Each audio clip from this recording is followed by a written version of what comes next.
Hello everyone, myself Sarika Zade, working as a assistant professor. Today we are going to discuss introduction of HPLC, principle and application of HPLC. Before studying HPLC, there is a question in mind.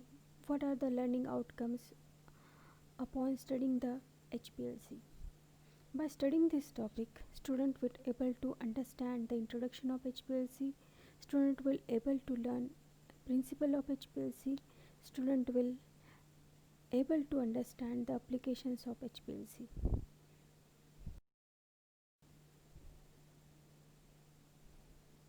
Now we are going to move on introduction of HPLC.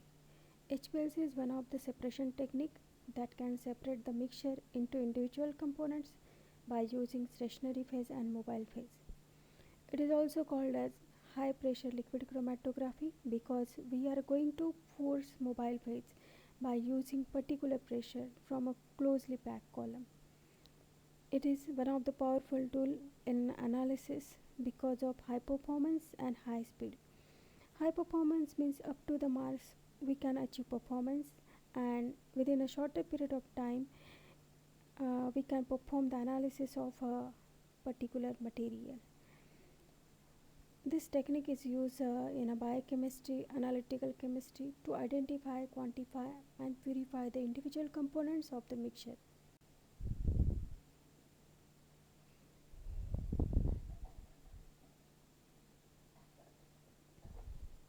In HPLC, separation takes place in between the two phases. First is a stationary phase, that is adsorbent material. Second is a mobile phase, that is nothing but the mixture of solvents. On stationary phase, adsorption of analyte takes place and mobile phase carries the analyte. There are two types of HPLC. Very first is normal phase HPLC and second is a reverse phase HPLC. On the basis of stationary phase and mobile phase, whatever we use, there is a classification of HPLC. In normal phase HPLC, stationary phase is having polar nature and mobile phase is having non-polar nature.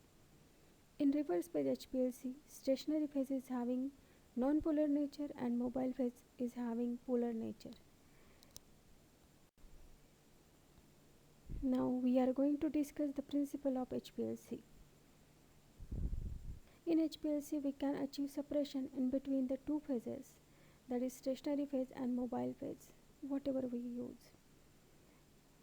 When stationary phase is solid and mobile phase is liquid, then separation takes place by adsorption phenomenon, where analyte is adsorbed on the surface of stationary phase material. In the adsorption phenomenon, whatever the analyte having high affinity for adsorbent material travels slowly, and those material having low affinity for adsorbent material travel fastly from the column. When both the phases having liquid nature, then separation we can achieve by partition phenomenon, where distribution of analyte in between the two liquid phases according to their partition coefficient. Now we are going to discuss the application of HPLC. HPLC is widely used in a different field. Generally it is used to perform analysis of drug and cosmetic. Wherever we want to study a particular stability of a particular material or formulation, then this is widely used. In a bioanalysis, this technique is having a very important place for the natural product analysis.